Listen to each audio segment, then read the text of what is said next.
Bora prosseguir então. Como a gente viu aí a parte dos transplantes, como a gente conversou aí sobre essa primeira parte da realização dos transplantes, da condição de necessidade, da própria importância da questão de salvar a vida, e claro, algumas questões aí que podem excluir um possível doador, pela questão patológica, pela questão de micro-organismos, pela própria lesão que pode acontecer em algum órgão, em alguma estrutura. Dando prosseguimento à caracterização para o transplante. Ah, mas como é que vai fazer transplante? Quando é possível, definir aí o quadro de morte encefálica. Quando existe aí uma caracterização própria. Logicamente que a definição a gente vai falar sobre isso. Ela é médica, não tem nada a ver com a gente, mas para saber um pouquinho mais aí, para ter um conhecimentozinho sobre o processo, é a perda completa, é a perda irreversível, completa, total, irreversível. Irreversível, não tem como voltar. Acabou, não volta não. Das funções cerebrais, das funções de toda a estrutura de encéfalo, não é só cérebro não, tudo, toda a estrutura encefálica, definido como a cessação das funções corticais e do tronco cerebral, ou seja, da área do cérebro, da área do tronco encefálico, bulbo, cerebelo, ponte. É a morte de uma pessoa, ou seja, irreversível, acabou, fim, the end, foi, já era. Tá? E aí, sei lá, você pode brincar aí com várias condições, vários nomes que podem ir para pé junto, presunto, sei lá, morreu, definhou, acabou, fim da vida. Então assim, acabou para a pessoa. O exame clínico ele é feito, tá, a partir de dois médicos diferentes, claro, que é proibido participar qualquer membro da equipe de transplante. Tá? É proibido por uma questão óbvia e ética. Se a equipe de transplante está ali, lógico que eles vão querer transplantar tudo que puder, mais um pouco. E quanto mais rápido, melhor. Então eles precisam de ser médicos que não sejam da equipe por causa de questões éticas. E claro, em 2017, o Conselho Federal de Medicina, tá, retirou a questão da avaliação da morte encefálica ser feita por um neurologista. Ela passou a ser feita por uma condição médica simples, ou seja, não é mais o neuro que tem que dar morte encefálica, pode ser qualquer médico clínico, tá? Aquele que estiver ali para fazer uma avaliação do paciente, sendo levado em consideração as funções do próprio encéfalo. Então isso ainda é questão de debate, é questão de discussão, mas não é mais exigência de um neuro para isso. Não é um neurologista que tem que dar esse laudo. Dois médicos, desde que não façam parte da equipe, já podem estar aí produzindo esse diagnóstico, podem estar levando a esse quadro. Agora, por que é importante? Primeiro, evita aí que existam terapias inúteis e, claro, estabelece um plano legal de cuidado. Ou seja, a pessoa tem morte encefálica, vai ficar tratando para quê? Tá? Terapia inútil, que não vai resolver o quadro. Fornece informação segura ao próprio familiar, quando tem esse diagnóstico fechado, já fala para a família efetivamente, corretamente, reduz custos que podem estar presentes, vai realizar aí a otimização de leitos, a partir do momento que fecha o diagnóstico, que estabelece esse diagnóstico, vai efetivamente auxiliar na gestão dos leitos de um possível CTI, para não ficar ocupando o espaço de uma possível pessoa que poderia estar utilizando aquele local. Oferece à família, a partir do diagnóstico, a opção de doar os órgãos. Oferece à família a possibilidade de fornecer a condição de doar os órgãos. O Conselho Federal de Medicina trabalha com a morte encefálica, definindo que ela é uma parada total, é uma parada irreversível das funções encefálicas e, claro, de causa conhecida ou possivelmente constatada de um modo indiscutível. E vai ser caracterizada como? Qual vai ser a característica dessa morte encefálica? Coma aperceptivo, ou não vai abrir os olhos, não consegue falar, não se movimenta. Escala de Coma de Glasgow 3. Tá? A pessoa não tem nenhum tipo de resposta a nenhum estímulo. Essa é a classificação do coma aperceptivo ou não perceptivo. Ausência de resposta motora supraespinhal e apneia. O que é apneia mesmo? Hã? Apneia? Fala pra mim.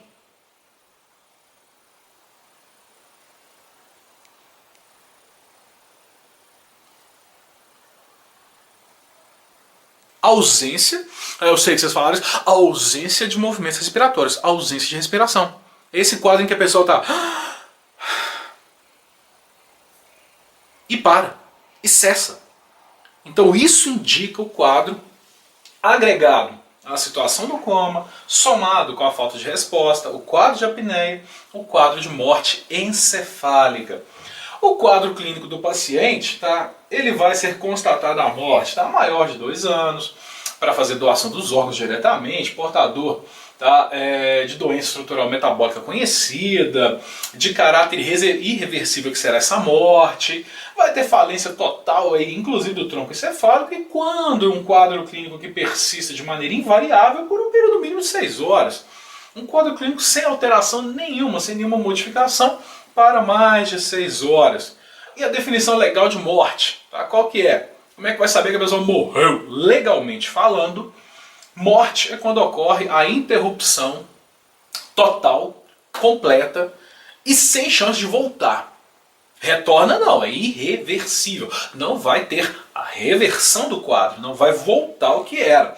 Das funções cerebrais, é claro, mesmo que exista presença de atividade cardíaca, reflexo primitivo, para tudo agora, para tudo. Como assim? O cara teve morte encefálica e a atividade cardíaca persiste? Isso é possível? Como diria, pode isso, Arnaldo! Pode isso! O cara, pode isso, Arnaldo! O cara morreu e o coração ainda continua batendo. Pode? Pode? Sim ou não? 5, 4, 3, 2, 1, e aí? Vai! Sim, pode. Por quê? Quem faz o controle do funcionamento cardíaco é o... lembraram, né? É o nó sinusal. Então o que o coração, o que o cérebro faz?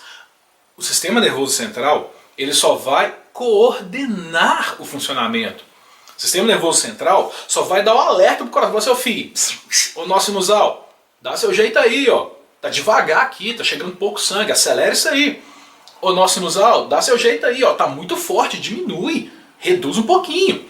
O cérebro dá um auxílio, mas quem coordena é o nó sinusal. Por isso que em quadro de morte encefálica, por isso que em quadro de óbito ainda pode estar presente atividade cardíaca. Ou reflexo primitivo. Como assim reflexo primitivo? Que pode estar presente? Vocês já viram aqueles casos assim, tipo assim, a pessoa tá lá no necrotério, aí de repente um braço mexe, uma perna mexe, ou você, imagina você, na sua situação, que bacana, dá o diagnóstico, o paciente morreu, você vai preparar o corpício dele, faz todo o cuidado, prepara adequadamente, coloca na maca, leva para o necrotério, você pega a maquinha, bota lá no necrotério, leva para o elevador, aí você e o corpo e você. De repente ele mexe um braço, cai uma perna, ou ele dá um reflexo assim, e o braço bate em você, e só você e ele dentro do elevador. Reflexos primitivos. Normalmente são produzidos por espasmos musculares, por estrutura muscular, por descarga elétrica muscular, ou ainda podem ser gerados pelo chamado arco reflexo. O que é o arco reflexo na neurologia? É a questão do sistema nervoso periférico receber a informação, essa informação transitar, é o normal, transitar dos nervos sensitivos até a nossa medula espinhal, da nossa medula espinhal ir ao nosso sistema nervoso, e aí lá dentro interpretar, faz isso agora. E devolve a resposta para a medula espinhal devolve o estímulo motor para a gente fazer o movimento.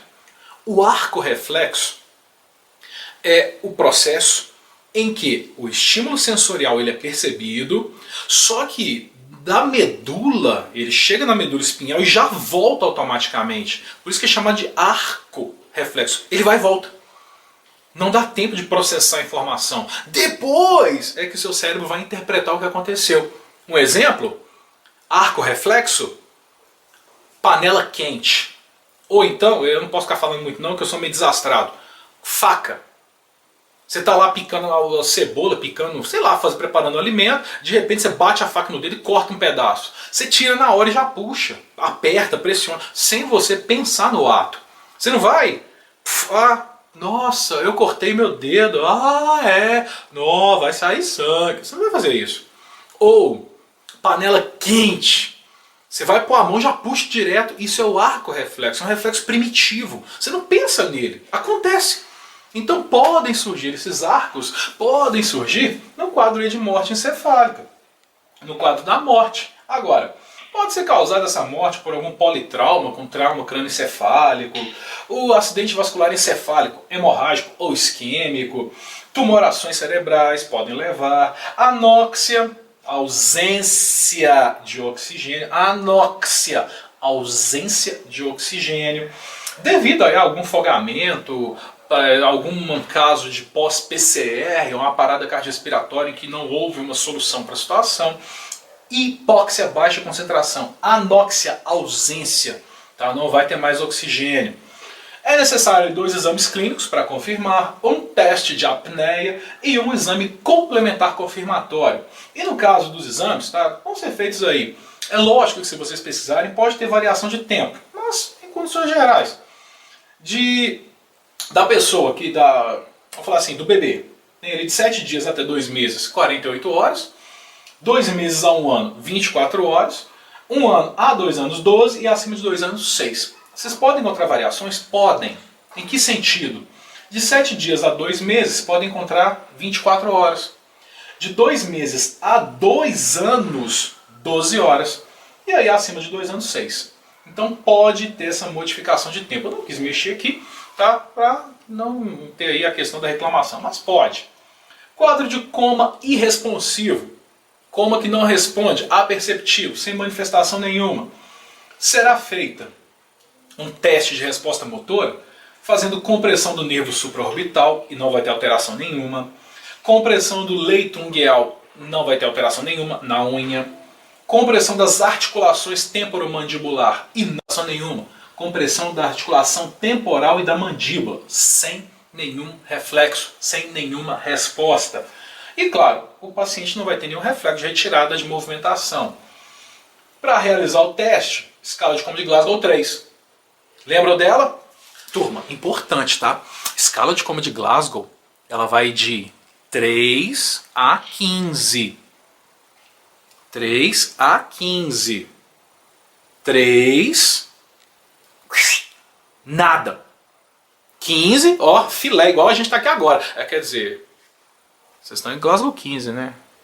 Que às vezes alguns estão assim, meio capenga, tô cansado. Aí o Glasgow fica tipo 14, 13, tá? Mas 15, nós estamos assim de boaça, tranquilo. Agora 3, por quê? Se você ouvir qualquer profissional falando, atenção, atenção, o paciente está com Glasgow 0, sai correndo, desaparece. Tá? Porque não existe Glasgow 0. O menor nível de Glasgow é 3. Tá? Nível 3 é coma irresponsivo. Ou seja, abertura ocular, 0, não tem. Resposta verbal, 0, não tem. Nível 1. E claro, resposta motora, nenhuma, 0. Ou seja, 1 ponto para cada situação em que ele não tem nenhuma resposta. 1 pontinho que será recebido em cada caso. E pode apresentar o chamado reflexo de Lázaro.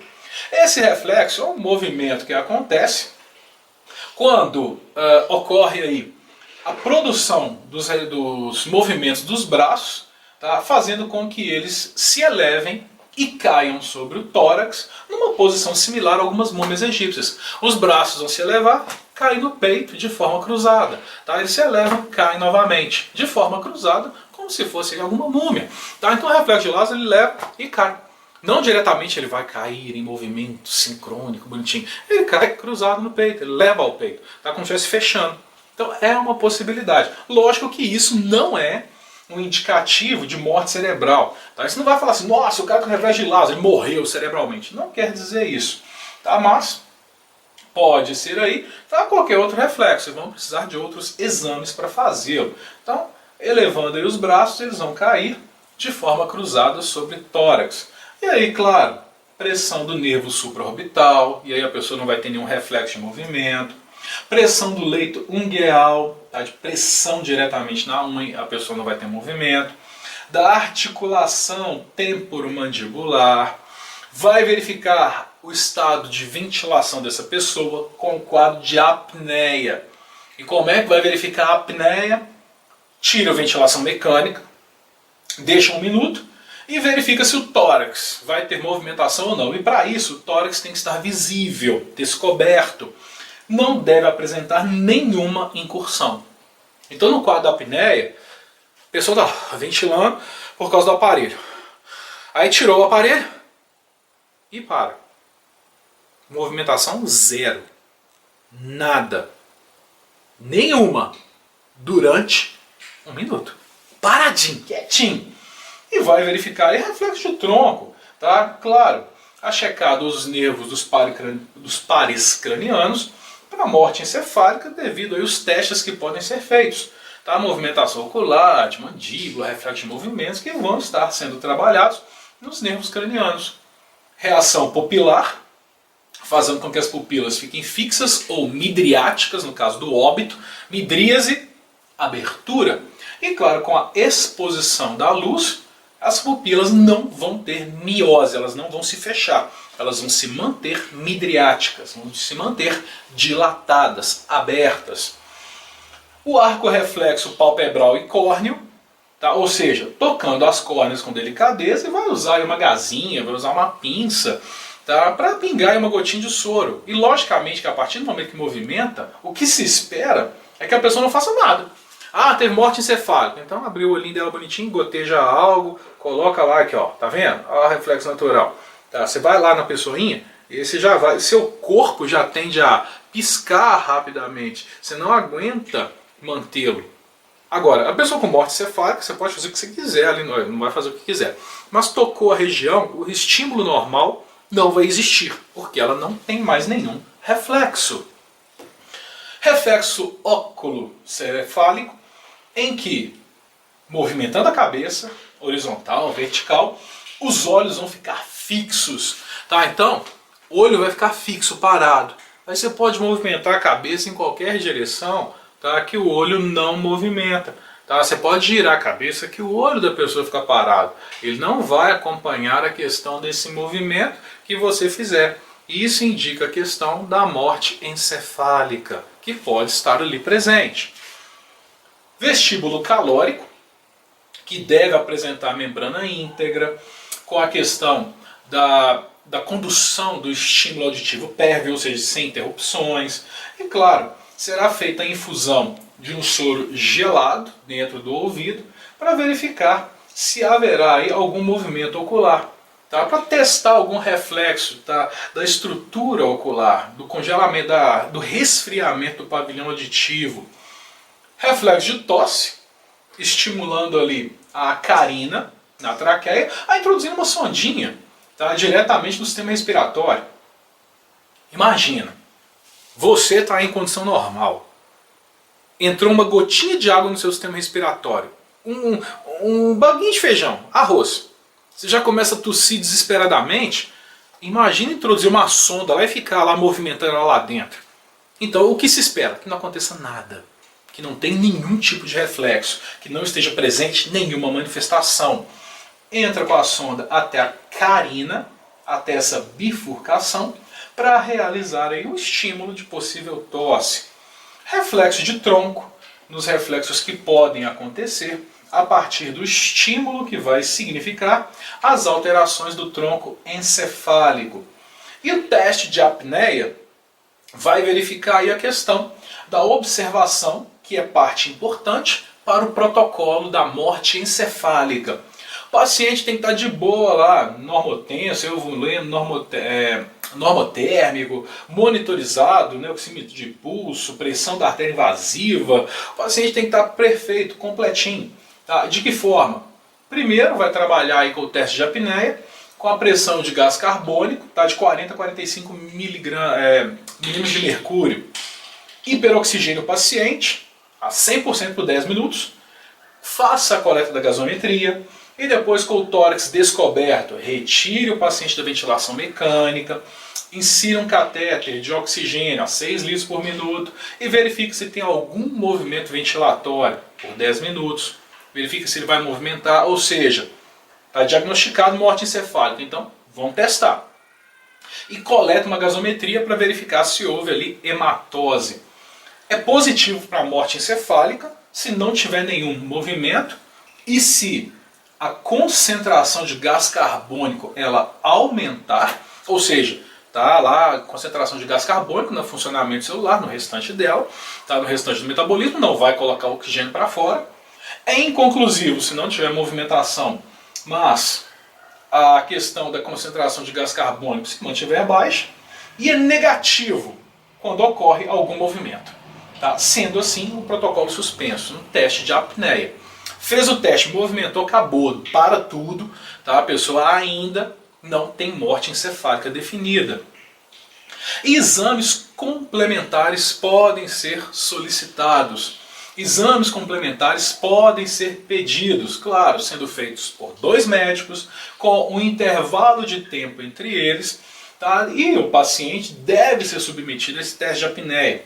Claro que é obrigatório fazer outros exames, tá? Até mesmo para evitar que seja aí uma alteração que aconteça de forma inequívoca, ausência de perfusão sanguínea ou de atividade elétrica metabólica encefálica, e também para confirmar a situação do paciente.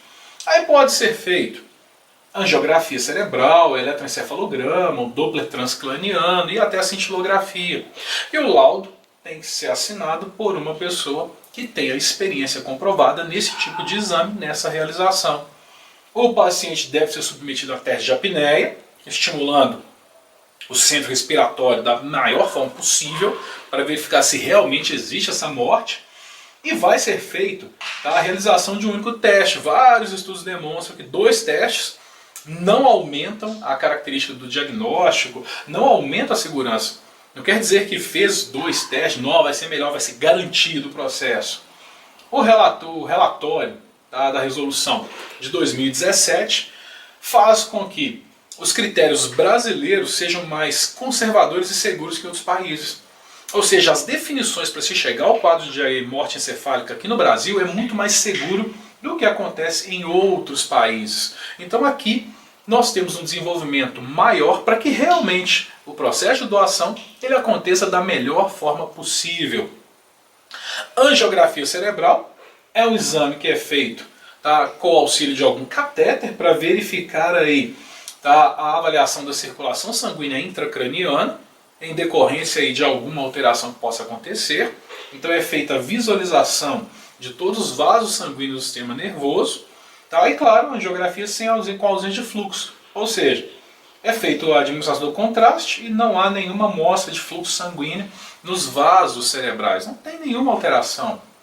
Eletroencefalograma, em que vai verificar aí a atividade elétrica cerebral a partir da condição externa, e ela vai estar aí espontaneamente sendo desenvolvida desde que nasceu e vai ser trabalhada até a idade adulta. Sempre vai existir atividade elétrica encefálica. E no quadro de morte, atividade elétrica normal, ausência. Tá? Não tem nenhuma alteração, não tem nenhuma onda cerebral em desenvolvimento. Doppler transcraniano vai ser feito, tá, através de um exame não invasivo e indolor para avaliar a circulação sanguínea dos principais vasos intracranianos. Vai fazer uma avaliação geral do sistema circulatório presente dentro da estrutura encefálica, apresentando, tá, a condição aí da circulação sanguínea cerebral e, claro, com a ausência total, sem o fluxo. Então não há como medir e indica o quadro de morte encefálica. Claro que, trabalhando com a morte encefálica, é feita a manutenção do corpo do doador para que mantenha uma temperatura adequada, para que mantenha aí as condições da saturação adequada, para que seja feita a doação da melhor forma possível. Então são exames que vão indicar o quadro de morte encefálica, são possibilidades de avaliação. E como eu falei para vocês, Brasil é que trabalha da melhor forma possível para que haja aí um rigor e um controle satisfatório para que as doações sejam feitas sem risco para o receptor e, claro, com os consentimentos aí do próprio doador ou família. Turma, daqui a pouco a gente fala mais um pouquinho.